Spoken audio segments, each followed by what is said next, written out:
Driving legends के सारे दर्शकों को भी बहुत बहुत नमस्कार। शुरू में पिताजी मेरे बहुत पहले आई थिंक जब वो 12 या 14 साल के रहे होंगे तब वो उत्तर प्रदेश के जौनपुर डिस्ट्रिक्ट के हम लोग बेसिकली बिलोंग करते हैं और वहाँ से वो मुंबई आए ठाणे में और यहाँ पे उन्होंने बहुत स्ट्रगल किया और उनका बहुत कम एज में आए और यहाँ पे कोई उनकी जान पहचान के वैसे लोग भी नहीं थे इतने और फिर भी कुछ जो लोग उनके गांव के यहाँ के पहचान के साथ थे उनके साथ उन्होंने फिर अपनी शुरुआत की है। बहुत ही यानी आप ये कह सकते हैं बिना कुछ लिए लेके आए थे। भैंस के तबेले में काम करने से लेकर के जो उनकी शुरुआत रही है और रास्ते पे सोने से लेकर के वहाँ से फिर धीरे धीरे उन्होंने जो अपना कारवा शुरू किया, जो बिजनेस स्टेब्लिश किया यहाँ पे, यानी पूरी लाइफ मैंने उनको स्ट्रगल करते हुए ही देखा है। मैं आया शुरुआत में नौकरी करता था क्योंकि अपन पढ़ा लिखा था नहीं, तो तबेले में नौकरी करता था पहले दूध के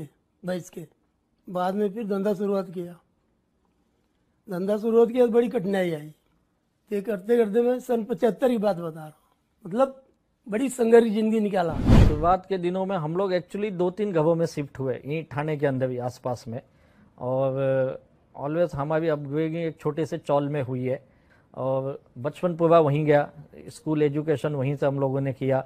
तो सब कुछ जैसे मुंबई का एक चौल आप देखेंगे तो एक कहेंगे यानी 10 बाई 10 का कमरा है और वहाँ पे ना टॉयलेट बाथरूम कुछ नहीं होता है, सब कुछ कॉमन होता है।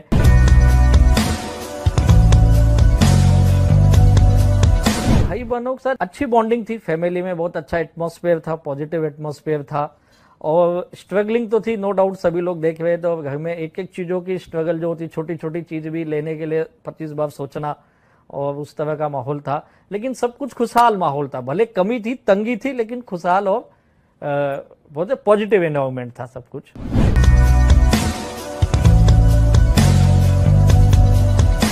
बचपन में एक नॉर्मल जो खर्चे थे, स्कूल की फीस बोलिए या ट्यूशन फीस बोलिए, क्लासेस के फीस बोलिए, वो घर से हमें हमेशा मिला। उसके लिए नो डाउट हमारे माँ बाप ने उसमें कभी कोई कमी नहीं रखी पढ़ाई लिखाई के मामले। वो घर में एक माहौल था कि पढ़ना है, यानी घर में तो ऐसा था कि पिताजी की नाम सुने तो हम बुक लेके बैठ जाते थे, भले कुछ पढ़े नहीं पढ़े, दिखाने के लिए हाथ में बुक होना चाहिए, ये था।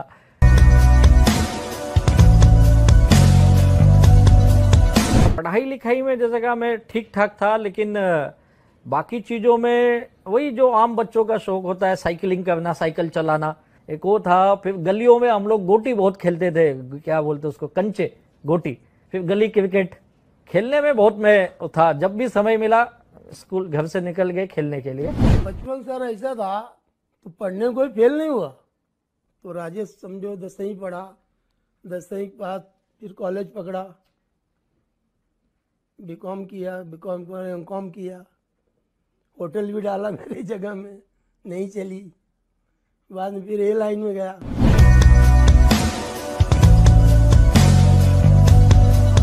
टॉल का कल्चर एक मैंने देखा, आज लोग अपनी लाइफ में मस्त है, पड़ोसी को उन्हें पता ही नहीं था, लेकिन चौल में ऐसा नहीं है। चौल में एक घर में कुछ हुआ तो सबको पता है, दुख के घड़ी में सब खड़े हो जाते थे। ये सबसे बड़ी बात चौल में मैंने देखी, यानी हर काम मिलजुल के करते थे। ये चौल में जो आज जो जीने का माहौल था बड़ा अलग था। मुझे याद, हम लोग वीसीआर तभी होता था, वो लगाते थे और बाद वह फिल्में देखते थे, 3-3 4-4 कैसेट्स के ऊपर वो फिल्में चलती थी। तो हमारे बगल में शिवसेना शाखा होता था, तो हम लोग शाखे में ही हमेशा रहते थे, तो वहाँ पे फिर पर्दे पे पिक्चरें देखना, वो एक चौल का अलग ही, उस 80-85 का कल्चर ही अलग था। जो बॉन्डिंग होती है एक दूसरे के प्रति, वो चौल में ही मिलेगी।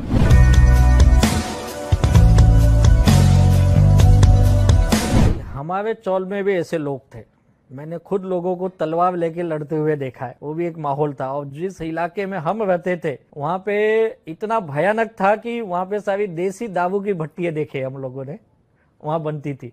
और मेरे कई दोस्त उस चक्कर में पड़ के आज इस दुनिया में भी नहीं है। यानी ये भी भयानक जो चौल के बोले, जिस इलाके में हम, तो उससे लगा हुआ इलाका वो है, आज भी वो है, गांधीनगर कहलाता है वहाँ पे। तो वो दौर भी था चौल में, लेकिन मैं हमेशा उन लड़कों से दूरी रहा, यानी मैं उनके साथ इतना कभी मिंगल नहीं हुआ। यानी वो एक घर में भी डिसिप्लिन का माहौल था, तो डिसिप्लिन के वजह से पिताजी की एक बोल सकते एक रेस्पेक्टफुली जो दहशत बोलते डर, वो था, ये आज भी है वो। और उस माहौल में खुद को बचाने का एक ही ये था कि घर में जो संस्कार थे हमारे और जो घर से हमको सिखाया गया, फोकस ऑन योर एजुकेशन, तुमको इस एज में केवल पढ़ाई पे ध्यान देना है। मेरा नाम कुंती यादव है, मैं राजेश की बड़ी बहन। किसी से ज्यादा कभी वो नहीं करते थे, मतलब फालतू बच्चों का तो कभी उन्होंने साथ पकड़ा ही नहीं। और हमारे घर का माहौल भी वैसा नहीं था, ज्यादा शरारत नहीं, ऐसा ज्यादा बात भी नहीं। कॉलेज लाइफ जैसे जब मेरा 10th कंप्लीट में कॉलेज गया तो क्या पढ़ना ये वहीं से कन्फ्यूज़न था और मैंने कॉमर्स सिलेक्ट किया और कॉमर्स में पढ़ाई की। क्या पढ़ना है क्या बनना ये नहीं पता था, पढ़ना ये पता था। और बीकॉम करने के साथ साथ फिर उस वक्त मेरे पिताजी ने एक दुकान खरीदी थी और वहाँ पे उन्होंने फिर अपना पुराना बिजनेस डेयरी फार्म वाला चालू किया और मैं कुछ कजिन थे उनके साथ। और फिर मैं कॉलेज करता था, कॉलेज से फिर मैं दुकान पे चले जाता था और मैं दुकान पे बैठने लगा। इवन मैं रात को सोता भी वहीं पे था। फिर मेरा चौल का कनेक्शन धीरे धीरे डिस्कनेक्ट हो गया। फिर वो दुकान, कॉलेज और ऐसे ही मेरा लाइफ चल रहा था।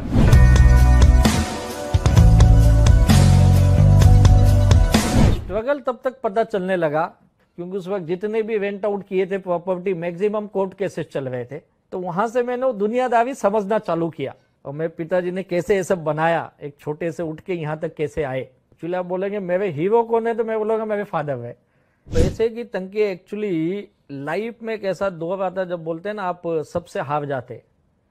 इन द ईयर 98 में, 97-98 की बात है ये, जब ठाणे में टीएमसी ने बहुत बड़े पैमाने पे रोड वाइंडनिंग शुरू की, रास्ते का चौड़ीकरण करना। और जब रोड वाइंडनिंग में क्या हुआ, हमारी सारी प्रॉपर्टी चली गई, यानी करीब 4,500 स्क्वायर फीट, मुश्किल से 400-500 स्क्वायर फीट बची और हमारा पूरा इनकम बंद हो गया।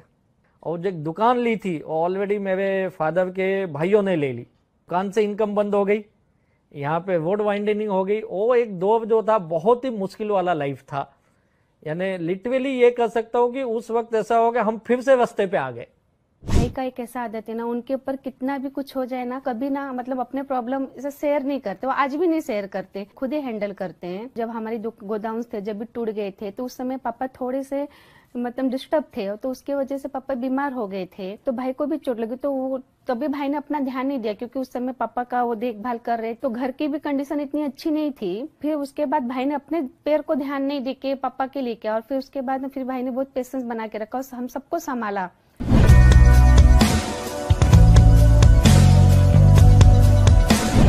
और एक वाकया आपको बताता हूँ जो हमारे साथ उस वक्त हुई, यानी मेरे पिताजी की वाकया एक्चुअली है। उन्होंने जिंदगी भर जो मेहनत की, मुझे याद है उन्होंने अपने लिए कभी कुछ नहीं किया। और पूरी लाइफ मैंने उनको साइकिल पे देखा है।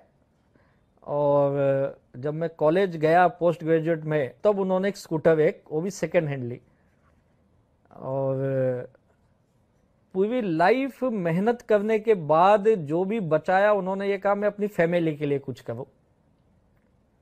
तो जैसे बचपन से यहाँ आए तो गांव में भी कुछ था नहीं हमारे पास, तो गांव में उन्होंने मकान बनाया, बहुत आलीशान मकान, जमीनें खरीदी, खेती खरीदी, सब कुछ किया, ने जो भी पैसा मिला वहां पे ले गए।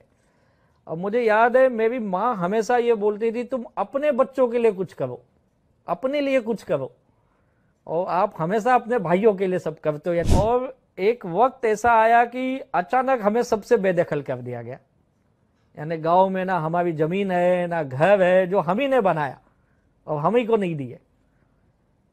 वो एक वाकया बड़ा दर्दनाक रहा। यहाँ की दुकान भी चली गई और फिर फैमिली के भी झगड़े मैंने देखे, मेरे माँ बाप के भी झगड़े होते थे इसी बात को लेकर। वो दौर बहुत मुश्किल दौर था, यानी ये बोल सकते कि खून के आंसू होने के समान थे। उस वक्त तो मेरे फादर बहुत ही टेंशन में थे, यानी इतने टेंस थे कि मुझे उनको साइकेट्रिस्ट के पास भी लेके जाना पड़ा। एक घटना मेरे घर पे इतनी दुखद घटी कि वापस से एक यू टर्न बोल सकते हैं कि मेरी जो बड़ी सिस्टर थे उनके हस्बैंड यानी मेरे ब्रदर इन लॉ, मेरे जीजा जी एक रोड एक्सीडेंट में एक्सपायर हो गए और उनके 4 छोटे बच्चे, और पूरी जिम्मेदारी हमारी घर पे आ गई, हमारी फैमिली पे, क्योंकि वो भी घर से कोई बहुत स्ट्रांग नहीं थे। तो वो सारा टेंशन एक घर में अलग सा चालू हो गया कि एक तो ये इतनी बड़ी विपदा दी थी, उसको शब्दों में मैं बयान नहीं कर सकता हूँ, इतनी ज़्यादा थी। तो ये मैं कह सकता हूँ 97 से लेके 2004 ये जो 6-7 साल रहे, ये बहुत ही हार्ड लाइफ की, यानी बहुत मुश्किल दौर। कि मेरे आने शादी हो गई, शादी के बारे में हमारे पास दोंगा होता है, तो दोंगे में मैं आई जब भी उनकी हालत अच्छी नहीं थी, 10 रुपए भी जेब में नहीं होते थे। काफ़ी दूर दूर तक वो चल के ही जाते थे, पैसे नहीं होने की वजह से। एक्चुअली वो इतना स्ट्रगल कर रहे थे कि घर में भी वो 15-15, 20-20 दिन दिखते ही नहीं थे। इतना लाइफ में उनका दिन रात वो कुछ नहीं दिखते थे। पहले से ही हार्ड वर्किंग है, मुझे लाइफ में कुछ करना है, कुछ बनना है, कुछ करके दिखाना है, ये उनका मन में पहले से ही था। जब उनके पास सक्सेस नहीं थी, जॉब नहीं था, कुछ नहीं था, जब भी। देखिए, inspiring legends of direct selling के दर्शकों को मैं यही कहूँगा कि घर का माहौल क्या है, ये घर तक ही है। जब आप घर से बाहर निकलते हो तो आप फ्रेश होते हो, दुनिया को नहीं पता आपके घर में क्या चल रहा है। उस वक्त आपकी हिम्मत, आपका हौसला, आपका जुनून जो होता है वो आपके साथ होता है। एक पूरी फैमिली डिस्टर्ब होने के बावजूद, घर का माहौल इतना खराब होने के बावजूद भी मैं इस बिजनेस को किया। मैं बहुत ही ऐसा जो कहूँगा, मैं इंट्रोवर्ट हूँ एक्चुअली, देखा जाए तो मैं अपने आप से ही मतलब रखने वाला वैसा हूँ। मैं बहुत कम दोस्त मिलेंगे। स्कूल में भी मैं बहुत डरता। टीचर ने कहा तुमको बुक पढ़ना, तो मैं खड़े होके पढ़ता था, हाथ पैर शेक करते थे मेरे। इतने खड़े होके कैसे पढ़ूं, बैठ के ठीक है पढ़ लेता था। इतना मैं डरने वाला इंसान, यानी स्टेज पे तो बात करना मैंने कभी सोचा भी नहीं था मैं लाइफ में ये कर पाऊंगा। लेकिन इस बिजनेस में आके धीरे धीरे मुझे सब कुछ चेंज करना पड़ा। मैं आपके वही इंस्पायरिंग लेजेंड्स के डायरेक्ट सेलिंग को यही बताना चाहूंगा, भैया मेरे जैसा आदमी ये बिजनेस में इतना कुछ कर लेता है। यानी एकदम मैं कहूंगा डायरेक्ट सेल्स के मैं एकदम अपोजिट हूँ। दो में तो मैंने एक चीज सीखा कि इस दुनिया में कोई किसी का नहीं है। ये दुनिया केवल पैसों की दुनिया है। अगर आपके पास पैसा है तो आप नहीं, दुनिया नहीं, घर के लोग भी आपकी जय जयकार करेंगे। अगर नहीं है तो आप किसी काम के नहीं होते। यानी पैसे की अहमियत तब से समझ में ज्यादा आने लगी।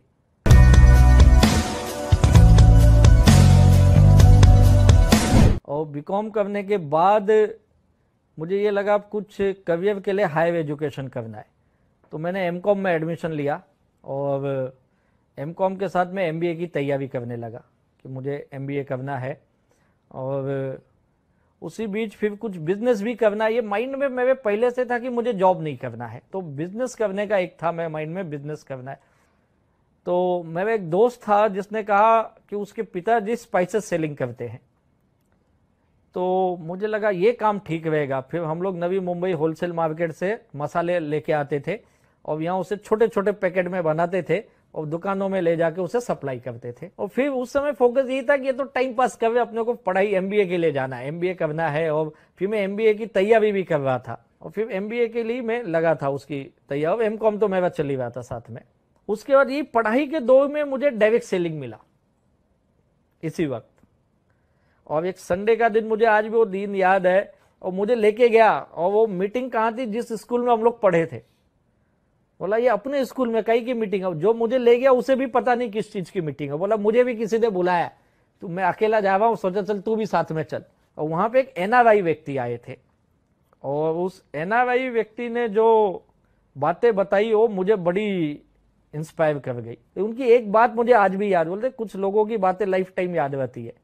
तो उसमें एक चीज उन्होंने अपने बात बताया, ये ऐसा काम है, कोई सुबह उठ के मुंबई में चाय पी रहा है आपको पैसे आएगा, कोई दिल्ली में सुबह टूथब्रश कर रहा है आपको पैसे आएगा, कोई बेंगलोर में सुबह नहा रहा है आपको पैसे आएंगे।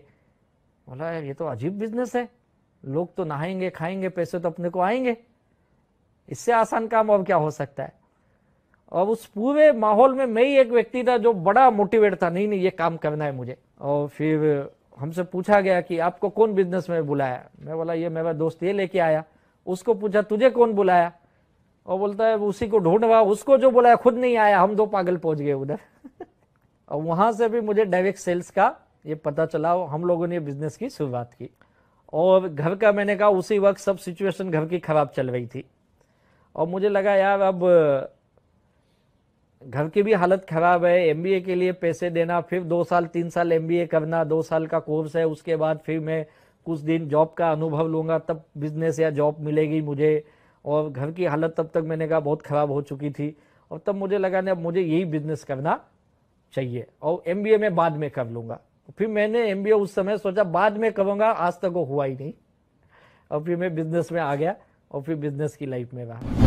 नमस्कार, मैं मृणाल फणसळकर। डायरेक्ट सेलिंग के बारे में सुना था तो ऐसा था कि ये बिजनेस मुझे करना है, लेकिन कैसे करना है, किसके साथ करना है, ये पता नहीं था। राजेश यादव सर को मिली, फिर उन्होंने मुझे पूरा बिजनेस प्लान बताया और उन्होंने ये कहा कि ये एक बहुत वुमेन एम्पावरमेंट के लिए बहुत एक बढ़िया अपॉर्चुनिटी है, बहुत एक मौका है, सुनहरा मौका है, आपने सोचा तो आप कर सकते हैं। तो मैंने भी उसके ऊपर सोचा, मैंने प्लान देखा, उनके मुंह से पूरा प्लान सुना और फिर मैंने भी ये सोच लिया कि चलो ये करके देखते हैं। एक्चुअली उस वक्त कोई ज़्यादा लेडीज़ हुआ नहीं करती थी, तो मैंने ऐसे सोचा कि चलो ये एक बढ़िया अपॉर्चुनिटी है, तो मुझे भी ट्राई करने दीजिए।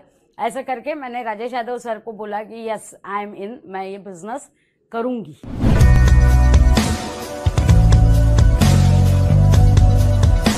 डायरेक्ट सेल्स मैंने 97 में देखा, जो मैंने कहा, और मैंने शुरू कर दी थी 97 एंड में, और 98 में हमारे घर की हालत बहुत ख़राब हो चुकी थी, और तब तक मैं इस बिजनेस में फुल फ्लैश में उतर चुका था कि नहीं ये बिजनेस बड़ा बेहतरीन, इसमें कहा। और इस बिजनेस को करने की सबसे बड़ी वजह ये थी मैं कि इसमें लागत नहीं लगती है, कम पैसों में ये बिजनेस शुरू हो जाता है।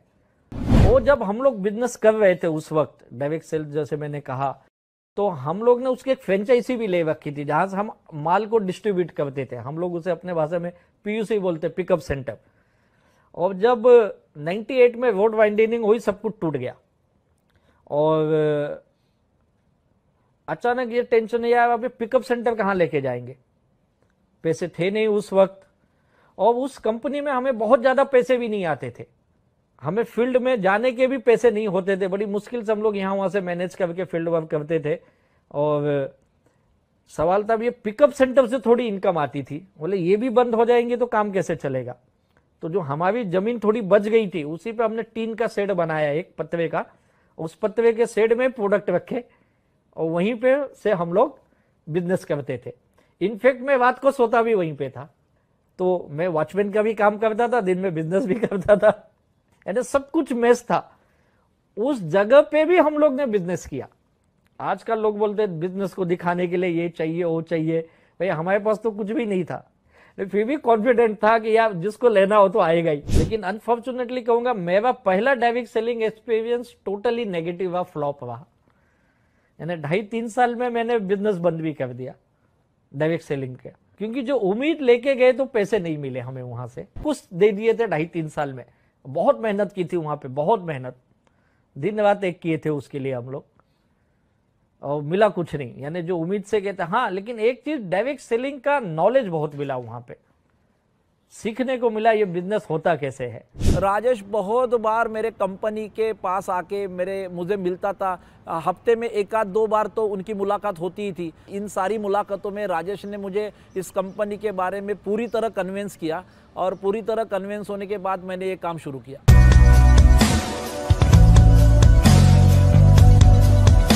डायरेक्ट सेलिंग बंद हो गया, अब आगे क्या करना है तो पता नहीं। तो मैंने एक छोटा सा होटल चालू किया। उस होटल शुरू करने के लिए भी मेरे पास पैसे नहीं थे। उस वक्त एक गवर्नमेंट की स्कीम चलती थी, और थी प्रधानमंत्री रोजगार योजना, उसमें से 1 लाख रुपए मिलते थे, बिना किसी कोलेटरल के मिलते थे। प्राइम मिनिस्टर रोजगार योजना से मैंने 1 लाख का लोन उठाया, और उसमें से फिर मैंने वहां पे एक होटल शुरू किया, लेकिन होटल मुझसे चला नहीं,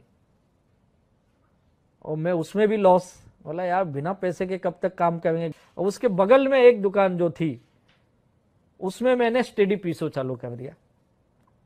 बोला ये अपन यहाँ पीसो लगा लेते, स्टडी लगा लेंगे और साइड बाय साइड कुछ करते रहेंगे। और उसी वक्त मैं एक LIC का एजेंट भी बन गया। बिना पैसे के जो काम मिला मैंने किया, जैसे LIC एजेंट बना, गैस किट का काम किया, फिर मैं रियल एस्टेट एजेंट बन गया, वहां पे मैंने सब किया। और 2-3 साल मैंने जो कुछ करते बना किया, लेकिन वो भी मेरा चल नहीं पाया। फिर जो मेरे स्टडी पीसों में बैठ के मेरे कुछ पुराने दोस्त थे, उनको मैंने कहा यार डायरेक्ट सेलिंग में अपन 2.5-3 साल दिए, बेकार हुआ, कुछ हुआ नहीं, कंपनी ठीक नहीं मिली। तब तक और कुछ कंपनियों की जानकारी मेरे पास थी, मैंने कहा क्यों ना हम अपनी कंपनी शुरू करें। वो लोग ने भी मुझे मोटिवेट किया, हाँ राजेश तू कर। तो मैंने खुद की एक कंपनी भी रजिस्टर्ड कर डाली, प्राइवेट लिमिटेड, और बोले चलो काम करते, लेकिन इन कुछ पैसे ही नहीं थे, प्रोडक्ट ही नहीं है, कुछ नहीं है, कहाँ से करेंगे। और वो बिजनेस भी केवल पेपर पे वहाँ चालू ही नहीं हुआ। फिर मैं भी जो दोस्त की जगह थी उसको ऑफिस दिखाया था, वो भी बोला यार तेरा कंपनी कब शुरू होगा। मैं बोला अब होगा अब होगा, और हो ही नहीं रहा है कंपनी। बोला फिर ये मेरी जगह क्या। बोला यार तेरी जगह पे ना एक काम कर, अपन ना यहाँ पे कुछ दुकान करते, कंपनी अब बाद में करेंगे, उसके लिए बड़े पैसे लगते। और फिर हम लोग ने वहाँ पे कुछ गिफ्ट आर्टिकल, कुछ थर्मोवेयर के प्रोडक्ट लाए, वो भी उधारी से लाए। एक वो मैं यहाँ वहाँ से जुगाड़ करने का मैं मास्टर था, जुगाड़ कर लेता था। फिर इसको पकड़ उसको पकड़, या कुछ दिला दे प्रोडक्ट, 2 महीने में पैसा देता हूँ, 15 दिन में देता हूँ। और फिर एक एक बैंक को पकड़ना, बैंकों को मैं 50-50 1-1 लाख के लोन लेने के मास्टर था, और 4-6 बैंकों से उठा लिया। फिर एक कुर्ला में एक पतपेड़ी थी, उधर से मैंने हाईएस्ट लोन उठाए। उस वक्त कुछ उसने 4 लाख का लोन दिया था हमको, वो लोन ले लिए। और फिर हम लोग ने फिर वो दुकान में लगाए, फिर कुछ दिन वो चलाए, वो भी नहीं चला। बार बार क्या करता मेरे को नहीं बताता। हाँ उधार लिए थे तो थोड़ा थोड़ा अपने को मालूम पड़ा, लेकिन वो पैसा मैंने पेड किया, उसी ने पेड किया। ये सब भगवान ने पार किया। अब कैसे कैसे वो लड़का हैंडल किया अब वही जानता है। बड़े बड़े कॉलेजेस में क्या सिखाते मुझे ये नहीं पता, लेकिन ये चीज 100% है, आप जो प्रैक्टिकल सीखते हो कोई नहीं सिखाता है।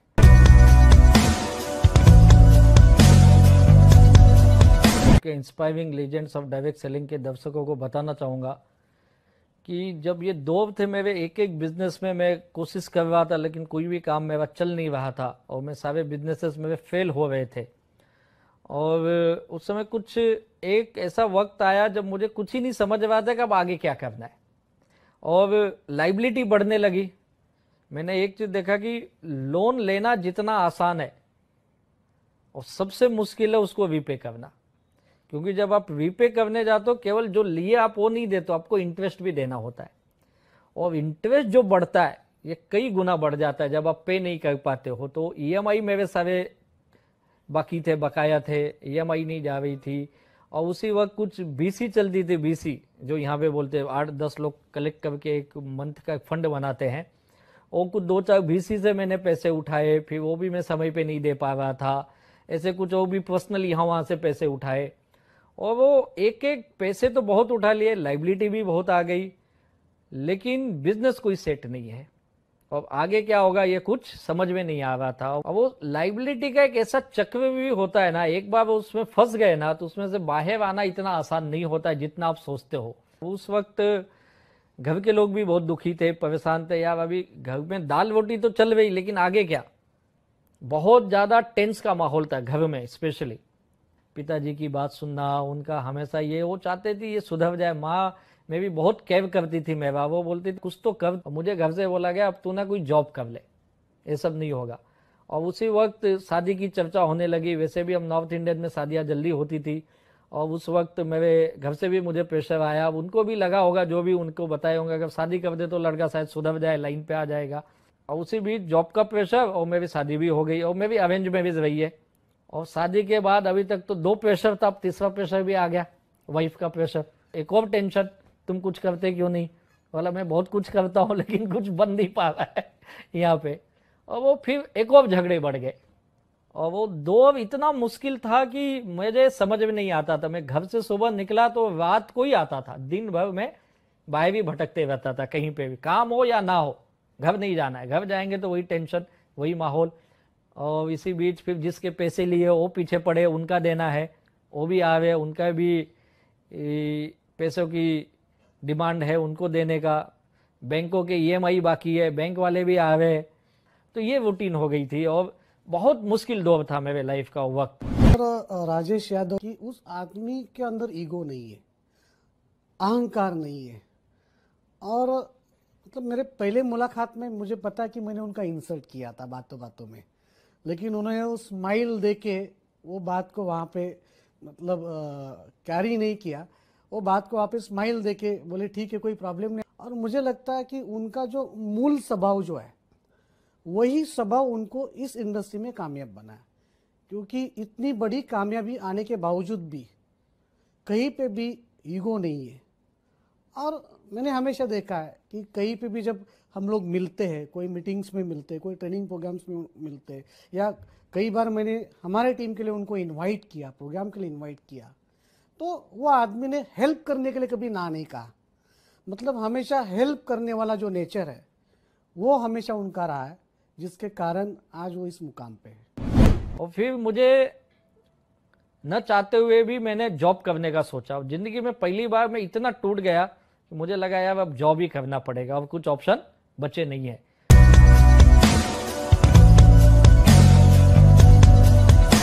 और उसी जॉब के बीच में मुझे एक व्यक्ति मिले, और इनफैक्ट देखिए बोलते ना, नियति आपको कुछ तो देना चाहती है, प्रकृति आपको देती है, भले आपका इम्तहान लेती है, आपसे बहुत सारे कठिनाइयां लाती है, मुश्किलें लाती है, लेकिन अगर आप सच में उसे चाहते हो ना, तो ये नियति प्रकृति सब आपको उस हिसाब से मिला देती है। एक ऐसे व्यक्ति मेरे लाइफ में आए जिनको मैं जिंदगी में जानता नहीं था, और वो मेरे घर पे आए, और वो मुंबई में ये डायरेक्ट सेलिंग बिजनेस लेके आए थे, चेन्नई से, तमिलनाडु से। और उनको मुंबई में ये बिजनेस बढ़ाना था। वाकया बड़ा जबरदस्त है, क्योंकि जब मैं रात को ऑफिस से घर आया लेट नाइट, तो मेरी माँ ने मुझे कार्ड दिया, बोला ये कोई तो एक व्यक्ति आया था तुझे मिलने के लिए, और उसको ये पता था इसको जो भी मिलने आता है किसका कुछ तो उधार लिया रहता है, बैंक वाले यही आते हैं, तो यही कोई आए होंगे। तो उसने मुझे बोली तो किसका पैसा लिया है? बोला क्या हुआ? ये कोई एक मदवासी आया था तुझसे पैसा मांगने। बोला मैं मदवास से आया हूं। मैं भी बड़ा टेंशन में, बोला यार मैं उधर गया ही कब मदवास में, वहां से किसका पैसा लिया हूं? तो कार्ड मैंने देखा तो एक होटल का कार्ड था, पीछे उसने कार्ड में लिखा था please come and meet room number this and this. और मैं नेक्स्ट डे अपने ऑफिस के काम के लिए निकल गया। फिर मैं रात को जब आया, मैं बोला जाऊं कि नहीं जाऊं, थोड़ा डर भी था, हिचक भी था कि कैसे जाऊं, हो सकता है कोई बैंक वाला या किसी का पैसे वाला कुछ ऐसा होगा जो मुझे ढूंढ रहा होगा, इस बहाने से बुलाया। बोला यार इतने बड़े होटल में क्यों बुलाएगा। फिर मैंने अपने एक दोस्त को लिया, बोला चल जाने की इस होटल में मिलने का है। बड़ा फनी मोमेंट है वो, जब हम लोग गए तो मेरा दोस्त भी डर के मेरे साथ, वो भी मेरे जैसा ही हो। बोला यार तू इतने बड़े होटल में पागल है क्या, क्यों आ रहा है, अपना क्या काम है? बोला यार एक कोई आया मिलने के लिए। बोला तुझे कौन मिलेगा इतने बड़े होटल? बोला वही तो मुझे भी नहीं पता। तो हम लोग गए, फिर मैं गया ऊपर, बेल बजाया तो दरवाज़ा खुला, तो मैंने कहा ये कार्ड दे के कोई आया था, मेरा नाम राजेश यादव है। उन्होंने फिर बोला yes yes please welcome inside, और उन्होंने मुझसे हाथ मिलाया, बोला I am T Dayalan from Chennai. फिर उन्होंने अपना पूरा बिजनेस समझाया, और जब बताया तो बोला सर ये डायरेक्ट सेलिंग मैं भी एक बार कर चुका हूँ, और मुझे आज भी याद है, मैंने उनसे पहला सवाल ये किया कि आप कब से कर रहे? तो वो बोले मुझे 1 साल हो गया। बोला सर मुझे छोड़े 3-4 साल हो गया, और मेरा सजेशन आप भी मत करो, एक शुरू में बताते पैसे आएंगे, कुछ आते होते नहीं बाद में। तो बोले नहीं तुम जैसा सोच रहे वैसा नहीं है, मेरा अलग बिजनेस है, ये अलग सिस्टम है, ये है। बोला सब यही बोलते हैं, देता कोई नहीं है, और मैं वहाँ पे 3 साल काम कर चुका हूँ और मुझे कुछ मिला नहीं है, और मेरा सजेशन ये होगा कि आप भी मत करिए। ये मेरी पहली मुलाकात थी, और फिर मैं निकल गया वहाँ से ये बोल के बताऊँगा करके। अब इसमें फॉलोअप होता, मुझे बार बार फिर फ़ोन करने लगे, फिर मैं पहुँच जाता उनके होटल में, और मेरा मकसद यही था यार अच्छे होटल में रुकता है, जाऊँगा चाय वाय पीऊँगा, आधा घंटा यहाँ वहाँ की बातें करूँगा, फिर निकल जाऊँगा, और यही मकसद से मैं जाता था। Don't let your learning lead to knowledge. Let your learning lead to action.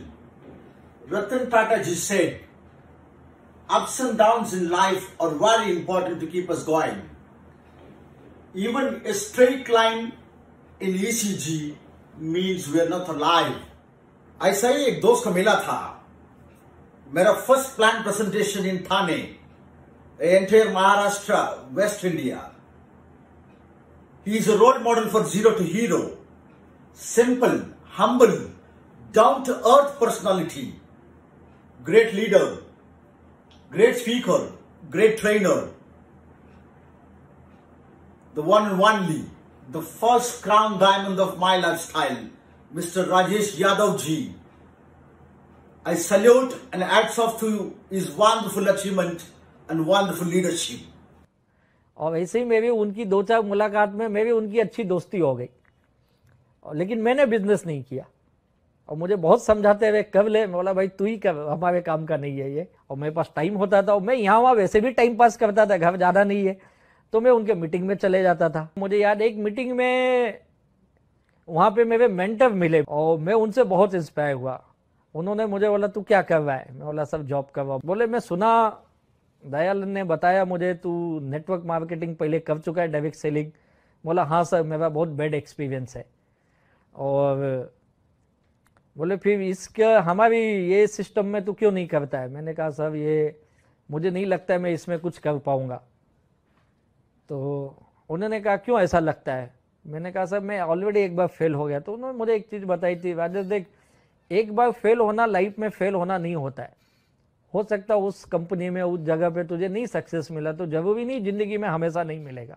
और यहाँ पे मैंने कुछ लोगों को पैसे कमाते देखे और वो मेरे लिए टर्म बोला यार पैसा तो आ रहा है, मैं सोच रहा हूँ ये चलेगा कि नहीं चलेगा, ये कंपनियां ज़्यादा चलती नहीं है, ये कंपनियां पैसे नहीं देती, केवल बताती है। लेकिन यहाँ पे मैंने लोगों को इनकम लेते हुए अपनी आंखों से देखा, जो मेरे साथ बैठे थे, ये अपने मुंबई के लोग थे। यार मुंबई के लोग पैसे कमावे और अच्छे खासे पैसे कमावे, कुछ तो बात है और क्यों ना एक बार करके देखो। मुझे ये लगा यार इस बिजनेस में पैसे तो नहीं लगाने, कुछ प्रोडक्ट खरीदना है, खरीद के बिजनेस होता है और वो प्रोडक्ट खरीदना जो आपके घर में इस्तेमाल होते हैं। तो मैंने कहा यार ये तो ठीक है, चलो एक बार मैं भी ले लूंगा। ऐसा नहीं कि मेरे पास पैसे नहीं थे, मैं तो वैसे भी जुगाड़ करने का मास्टर था। मतलब पैसे तो मैं मुझे कॉन्फिडेंस नहीं हो रहा था बिजनेस मुझे पैसा देगा, और माइंड में कहीं तक ब्लॉक हो गया था कि बिजनेस में मैं सक्सेस नहीं हो सकता, बिजनेस में सक्सेस नहीं हो सकता, क्योंकि पास्ट एक्सपीरियंस बहुत बेकार थे। लेकिन यहाँ पे मैंने देखा लोग पैसे कमा रहे हो, बिजनेस करने की जो चाहत अंदर से मरी नहीं थी वो थी, करना है। और मैंने ये सोचा चलो जॉब के साथ करूंगा, अब की बार जॉब भी करूंगा साथ में बिजनेस भी करूंगा वैसे। और फिर पार्ट टाइम में मैंने ये बिजनेस शुरू किया। मैं सब दत्तात्रेय का नाम। राजेश जी और हम लोग बहुत सालों से एक दूसरे को जानते हैं, और जब राजेश जी को मैं मिला तो ऑलवेज हमारी फ्यूचर के बारे में चर्चा होती थी कि जॉब से कुछ होगा नहीं करके, क्योंकि जनरल ह्यूमन बीइंग जॉब के लिए जिंदगी भर काम करते हैं लेकिन अपॉर्चुनिटीज नहीं मिलती और उनका करियर और ड्रीम्स पूरे नहीं होते। तो ऑलवेज राजेश जी एक ही बात बोलते थे, खत्म जी कुछ ना कुछ अलग करना पड़ेगा, डिफरेंट करना पड़ेगा। और जब हम लोग मिले बिजनेस के मामले में तो 2013 में एक बड़ा अपॉर्चुनिटी उन्होंने मुझे दिया and he break the ice, मुझे पूरा कन्वर्ट किया कि बिजनेस को करना है और बड़े लेवल पे लेके जाएंगे हम लोग। So he converted me from job to business. और जैसे कि लगान के अंदर एक आमिर खान ने पूरे टीम को साथ में लेके बड़ा अचीवमेंट किया, वो अचीवमेंट करने में राजेश सर का बड़ा हाथ है। और जो मेरा डायमंडशिप है, I really thanks to Rajesh ji, it's possible with him only. Inspiring legends of direct selling के दर्शकों को मैं बताना चाहूँगा, मैं जब जॉब कर रहा था और उसी वक्त जब मैंने डायरेक्ट सेल्स भी शुरू कर दी थी, और उस वक्त मैंने एक डिसीजन लिया नहीं अब सीरियसली बिजनेस बिल्ड करना पड़ेगा मुझे। और फिर मैं जॉब के साथ धीरे धीरे काम उस बिजनेस में देना शुरू किया, और कुछ दिनों के अंदर ही मैंने ये डिसीजन लिया कि ये बिजनेस में फुल टाइम भी बिल्ड कर सकता हूँ। मैंने जॉब छोड़ा और फुल टाइम बिजनेस में आ गया। अब बोला जो भी करना है इसी में करूँगा। कि जब मैं इस बिजनेस में आया उस अननोन इंसान के साथ, कि ना वो मेरे बारे में ज़्यादा जानते थे ना मैं उनके बारे में जानता था, लेकिन जो हमारी मुलाकातें होते वही उस 1.5-2 साल के बीच में उनके मीटिंग ट्रेनिंग में जाना आना। इसीलिए मैं दर्शकों को ये कहूँगा मीटिंग ट्रेनिंग बहुत इंपॉर्टेंट पार्ट है। मैं तो वो व्यक्ति हूँ जो बिजनेस में नहीं हूँ फिर भी मीटिंग ट्रेनिंग में जाता था, भले कोई भी वजह हो, लेकिन मैं जाता था वहाँ पे और मैं घंटों बैठता भी था, उनकी बातें सुनता था। लेकिन जो मैंने देखा ये यार ये लोग बहुत जेन्युइन हैं और इस इंडस्ट्री में सच में कुछ करना चाहते हैं। उनको तड़प मुझे दिख रही थी, कुछ इंडस्ट्री में करना चाहते। और तब तक मैंने कुछ लोगों के सक्सेस भी देखे थे वहां पे। बोला यार ऐसे ऐसे सक्सेस स्टोरी मैंने देखी, कोई गांव का लड़का है वो यहाँ पे सक्सेस है, कोई छोटा मोटा बिजनेस कर रहा है वो यहाँ पे बड़ा सक्सेस है। दयालन से मेरे लिए एक बड़े आइकॉन रहे कि उनको भाषा नहीं आती है, वो आके आदमी मुंबई में बिजनेस कर रहा है जो तमिल और इंग्लिश बोलता है। कि मुझे लगा नहीं यहाँ पे एक मौका है मेरे लिए, और शायद उस ऊपर वाले ने ये बुद्धि दी मुझे, ये समझ दी, हनुमान जी की कृपा रही कि उन्होंने मुझे 1.5-2 साल बाद क्यों ना हुआ समझ दी कि इसके अंदर तू एक वापस से कोशिश कर। तो मैं आपके inspiring legends of direct selling के दर्शकों को ये बताना चाहूंगा कि आप जब इस मोड पे आते हो, जैसा मैं आया था, तो मैंने वो एक डिसीजन पक्का किया कि ये बिजनेस में ही मुझे आगे जाना है। मेरा गोल बहुत सिंपल था, डे वन से मेरा गोल डिसाइड था इस बिजनेस में। और मैं आपके दर्शकों को ये बताऊं, लोग आते काम करते ये पता ही नहीं क्यों करना चाहते हैं। लोगों को लगता है मैं भी डायरेक्ट सेलिंग से जुड़ गया यानी पैसे आएंगे, लेकिन ऐसा नहीं होता है। गोल होना चाहिए, क्यों चाहिए पैसा। और मेरा गोल बहुत डिफाइन था, मुझे उस लाइबिलिटी की दुनिया से बाहर आना है बस। अब वो जो करीब करीब एक 24-25 लाख की जो लाइबिलिटी थी उससे बाहर निकलना, वो मेरा सबसे बड़ा गोल था। और 24 घंटे मेरे बैक माइंड में वही चलता था, भाई इससे मुझे बाहर आना है। शुरू में ऐसा नहीं हुआ कि मुझे इमीडिएट सक्सेस मिला, मुझे भी समय लगा सक्सेस लेने में। और सबसे बड़ी बात ये होगी, डायरेक्ट सेल्स में आपको एक टीम बनाना होता है अपने साथ। जैसा मैं एक डायरेक्ट सेलर हूँ, वैसे ही डायरेक्ट सेलर की टीम बनाना, जैसे कुछ लोग इसे नेटवर्क मार्केटिंग के नाम से भी जानते हैं। इसमें दो तरह से काम है, एक तो आप प्रोडक्ट को बेचते हैं, रिटेल करते, सेल करके पैसे कमा सकते हैं। तो वो रिटेल प्रॉफिट एक लिमिटेड इनकम देती है आपको, आप जितना माल बेचेंगे उतना पैसा आपको आएगा। मैंने एक शैम्पू बेच दिया, पैसा आ गया, एक टूथपेस्ट बेच दिया, पैसा आ गया, मैंने कुछ हेल्थ केयर के प्रोडक्ट बेच दिए, पैसे आ गए। रिटेल करना, आपको प्रोडक्ट नॉलेज है, आप कर सकते हैं और कुछ पैसे बना सकते हैं। इनिशियली दौर में रिटेल बहुत जरूरी है। रिटेल से आपकी डेली के एक्सपेंसेस निकलते हैं या छोटी आमदनी आप कर सकते हैं जो इंस्टेंट पैसा दे। और एक दूसरा होता है जो आप डिस्ट्रीब्यूटरों का नेटवर्क बनाते हो, लेकिन नेटवर्क बनाने में डिस्ट्रीब्यूटरों का ये समय लगता है। और मुझे ये पता था कि नेटवर्क बनाऊंगा तो लाइफ लॉन्ग पैसा देगा मुझे, बड़ा पैसा देगा। अब मैं सर्चिंग करने लगा कुछ लोगों को कि जो मेरे साथ नेटवर्क में एसोसिएट हो। प्रोडक्ट तो कुछ लोग ले लेते थे, लेकिन नेटवर्क बनाना ये बड़ा चैलेंजिंग था मेरे लिए। और जब मैं अपने लोगों के पास गया बिजनेस लेके, तो मेरे लिए तो वो बड़ा मुश्किल था। मुश्किल ये था कि जब आप जाओगे किसके पास, अपने जान पहचान के पास ही, दोस्तों के पास गया तो दोस्तों ने मुझे सिखाना चालू किया, अरे तू पहले का ये काम करके फेल हो चुका है, अब ये कहाँ इसमें आ गया। रिश्तेदारों के पास गया, बोले तू तो जॉब कर रहा था, तू तो वैसे ही इतना सब कुछ गवा चुका, अभी इसमें क्या कर रहा है। यानी मेरे साथ लोग एसोसिएट नहीं होना चाहते थे। और फिर एक नया चैलेंज था कि लोगों को कैसे एसोसिएट करें। इसलिए बोले इस बिजनेस में मीटिंग ट्रेनिंग बड़ा काम करती है। जब भी मैं इनके मीटिंग ट्रेनिंग में जाता था तो कुछ नई नई चीजें सीखता था। तो मैं कुछ ऐसे लोगों की तलाश करने लगा जो हाई बाई वाले फ्रेंड थे। मुझे याद है जो मेरा पहला व्यक्ति जो मेरे साथ एसोसिएट हुआ और मुझे रेलवे स्टेशन पे मिले, उनका नाम है विलास कदम, बीएसटी में जॉब करते। धीरे धीरे बिजनेस शुरू हुआ वहां से। मेरा नाम दोस्तों किशोर आयरे है और मेरा बहुत बड़ा भाग्य है जो मेरे अपलाइन, मेरे senior mister Rajesh ji Yadav sir हैं। यादव सर का स्वभाव एक हेल्पिंग नेचर है। आज उनके हेल्पिंग नेचर के कारण आज हमारे ग्रुप को बहुत बड़ी हेल्प हुई है। उनके नॉलेज से, उनके गाइडलाइन से आज हमारा जो ग्रुप है ये काफी मतलब एच्योर से क्रिएट किए हैं हमारी टीम में।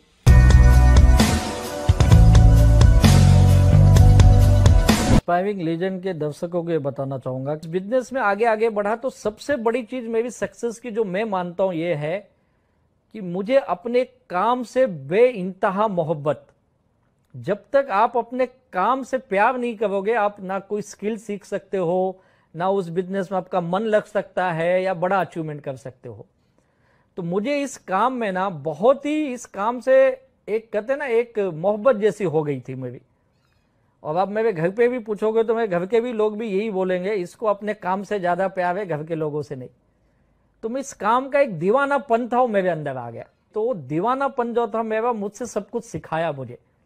लोगों से बात करना, जो लोग ना बोलते उनसे बार बार मिलना, और फिर उनकी बातों को भी, नेगेटिव चीजों को भी कैसे पॉजिटिव लेना। बुरे दौर में भी अच्छी चीजें सोचो।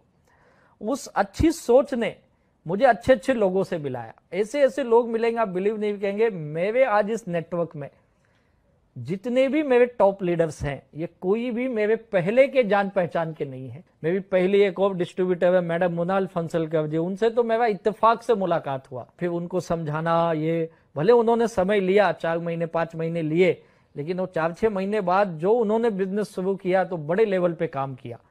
ऐसे मेरे दूसरे एक लीडर है सुनील सागवेकर जी मिले, वो बड़े रेलवे में बड़ी पोस्ट पे जॉब करते हैं, लॉ ऑफिसर है।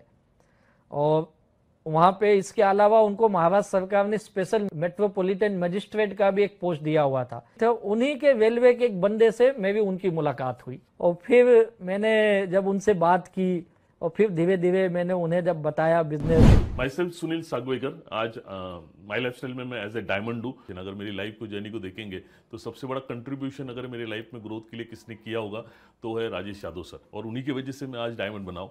उनका एक क्वालिटी है जहाँ पे वो है ना लोगों के दिलों में हाथ डालते हैं। उनका एक ऑर्गेनाइजेशन क्वालिटीज है जो अनमैचेबल है। उनका जो एक रिलेशन बिल्डिंग जो है ना वो अनबिलीवेबल है। और वैसे मेरे एक अच्छे दोस्त है DH कदम सर, वो भी मुझे एक अलग व्यक्ति के थ्रू उनका कांटेक्ट हुआ जो एक कुरियर सप्लाई करता था। उस कुरियर वाले से मुझे उनका कांटेक्ट मिला, फिर मैंने उनको बिजनेस में लाया। यानी और एक मेरे लीडर हैं जो ब्रिजेश मिश्रा जी है, वो तो इतने दुखी हो गए थे लेकिन सब छोड़ के वो अपने नेटिव मथुरा शिफ्ट हो गए, आश्रम को ज्वाइन कर लिए। और मैं बोला ये क्या रूप बना लिया, आप तो एकदम साधु बन गए, बाबा बन गए। और फिर उनको मैंने वापस पॉजिटिव किया, इस बिजनेस में लाया। और वैसे ही एक शख्स मुझे मिले झांसी के रहने वाले, 2 शख्स थे, अमित शर्मा जी, सोनू राय जी। और फिर उनसे मेरी मुलाकात हुई, उनको बिजनेस में लाया। और ऐसे ऐसे करके फिर धीरे धीरे मैं नेटवर्क बनने लगे। फिर मेरे कुछ दोस्त आए, मेरा कॉलेज का दोस्त संतोष तिवारी मेरे साथ जुड़ा। फिर मेरे एक और बहुत पुराने मित्र दिनेश देशमुख जी वो एसोसिएट हुए। ऐसे ऐसे करके धीरे धीरे कारोबार बनने लगा और लोग मेरे साथ एसोसिएट होने लगे। और जैसे मैंने कहा ना, आपको अपने काम से अगर प्यार है तो आप सब चीज सीख लोगे। और जब उस काम में प्यार है तो आपको मजा भी आता है काम करने में। मुझे डायरेक्ट सेलिंग करने में बहुत मजा आता है। लोग दुखी होते हैं, यार मैं उसके पास गया, लोगों ने तो मेरा बिजनेस ही नहीं लिया। बोला यही तो मजा है इस बिजनेस का, लोगों के पास जाना, समझाना। ये बोलते ना, ये मेरा कोर रहा, लोगों को बिजनेस का बताना और उसको ये कॉन्फिडेंस देना कि तू इस बिजनेस में कैसे सक्सेस बन सकता है। ये मैं सीखा यहाँ पे कि कभी भी आप बिजनेस करने जाओ तो अपने प्रोस्पेक्ट से अपनी सक्सेस की बात मत करो, उसे उसकी सपने के बारे में बात करो और उसके सक्सेस की बात करो। तो ये जितने लोग मेरे सानिध्य में आए, मैं उनसे यही बोलता था, सर आप ये बिजनेस करो, आप बताओ आपको क्या हासिल करना है, यहां से मिलेगा। हाँ, लेकिन एक चीज मैं उनको बोलता था, आपको काम भी करना पड़ेगा। और मेरे पास जितने लोग थे सब जॉब वाले लोग या किसी ना किसी काम धंधे में, वो सब पार्ट टाइमर। बोला यार पार्ट टाइम ही ये बिजनेस है। एक्चुअली सुबह में नेटवर्क मार्केटिंग पार्ट टाइम में ही किया जाता है और वहीं पे आप सीखते हो बिजनेस। और पार्ट टाइम से जब आपका कॉन्फिडेंस बिल्ड होता है, आपकी थोड़ी टीम बनती, इनकम आती, तब आप फुल टाइम इसे करियर बना सकते हो। और जब हम आए थे इस बिजनेस में, किसी के पास कुछ नहीं था। We all of struggle. कोई जॉब भी कर रहा था तो खा पी के सुखी था, लेकिन बड़ा अचीवमेंट नहीं था लाइफ में। घर भी किराए का था या छोटा घर था और बड़े सपने थे, 2 व्हीलर पे घूमते थे, कार की सपने देखते थे, लेकिन जॉब से हो नहीं पाता है। जब इन लोगों को मैंने ये बताना शुरू किया और उन कुछ लोगों ने मुझ पे विश्वास किया, कुछ लोगों ने नहीं किया, कुछ लोग नहीं, ऐसे नहीं मैंने बताया सब आ गए, ऐसा कभी नहीं हुआ।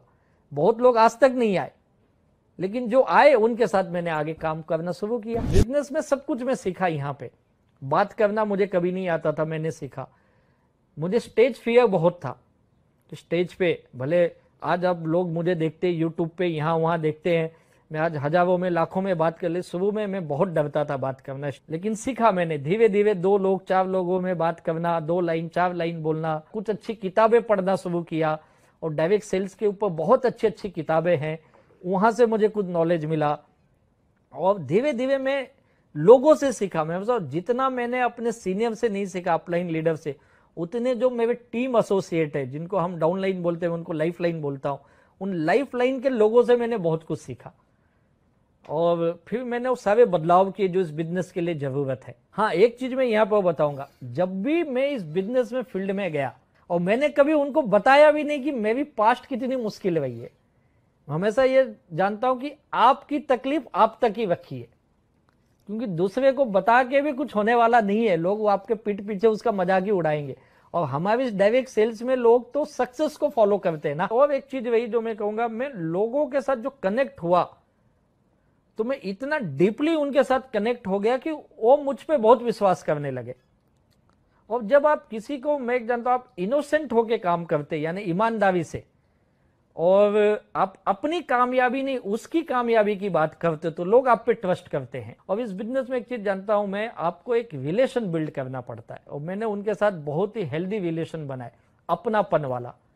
और इस रिलेशन बनाने के लिए सबसे जरूरी होता है आप उनके साथ फील्ड में कितना है। हमेशा बोलता हूँ नेटवर्क मार्केटिंग की पूरी जान फील्ड वर्क है और ये चीज मुझे समझ में आई। मैंने उनके साथ बहुत फील्ड वर्क किया। यानी किसी ने मुझे बोला रात की मीटिंग है, रात को 12 बजे 11 बजे मैं गया, ये नहीं बोला आऊँगा कैसे। और जाके उनके साथ मैंने वहाँ पे प्रोग्राम्स किए, लोगों को मिले। आते वक्त फिर ट्रेन नहीं है, वेस्टर्न से लोकल पकड़ के दादर तो आगे, सेंट्रल लाइन की लोकल टाइम खत्म हो गया, पूरी रात दादर स्टेशन पे रुके। मेरा सारा बिजनेस डेवलप मैंने लोकल ट्रेन से किया है और BST बस 6 ऑटो चलती मैं उसी में बैठता है। पैसे भी नहीं होते थे ऑटो में बैठने के लिए।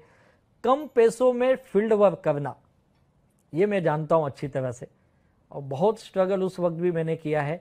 और ये रिलेशन जो फील्ड में लोगों के साथ काम करके जो बनता है ना, वो फिर लाइफ लॉन्ग रिलेशन होता है। तो मैं तो लोगों के घर घर जाके 1 to 1 उनको समझाता था, लोग ले ना ले लेकिन बताना अपना काम है। और वो काम मैं बड़ी ईमानदारी से किया। और ऐसा नहीं मैं समय देख के किया, मैं कभी समय नहीं देखा। घर से निकल गया, फिर दिन हो रहा तो फर्क नहीं पड़ता था कब आना है। पूरा जी जान बोलते ना मैंने इसमें लगाया और फिर वहां से धीरे धीरे हिस्ट्री बननी शुरू हुई।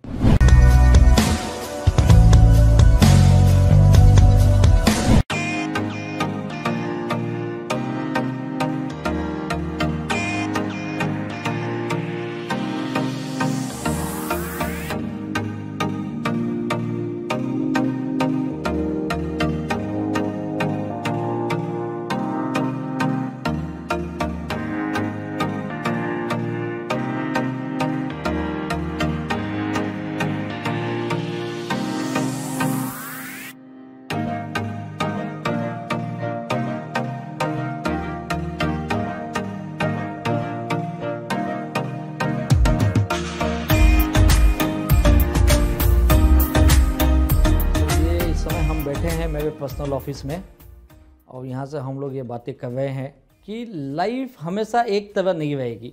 इट्स लाइक जिग जैग चलेगी, जैसे ECG में आता है या शेयर मार्केट देखेंगे तो उस तरह से लाइफ है। टफ सवाल जो होते हैं लाइफ के, और भगवान उसी इंसान को देता है जो उसे झेल पाए। और उस विपरीत परिस्थिति में आप अपने संयम को मत खोइए, अब अपने हिम्मत को मत खोइए। और जिस काम में आपका जुनून है, जो आपका पैशन है, अगर उस काम से आप सच में प्यार करते हो तो कितनी भी कठिनाई आए उस काम में लगे रहोगे। और मैं उस काम पे टिका रहा, लगा रहा। आज के यूथ स्पेशली मैं कहूँगा, यूथ को आज ना बहुत फास्ट सब चीज़ें चाहिए। उन्हें ओवर द नाइट सब कुछ बदलना चाहते हो और ये पॉसिबल नहीं है। देखिए ये मेहनत का कोई सब्सटीट्यूट नहीं है, आपको हार्ड वर्क तो करनी है।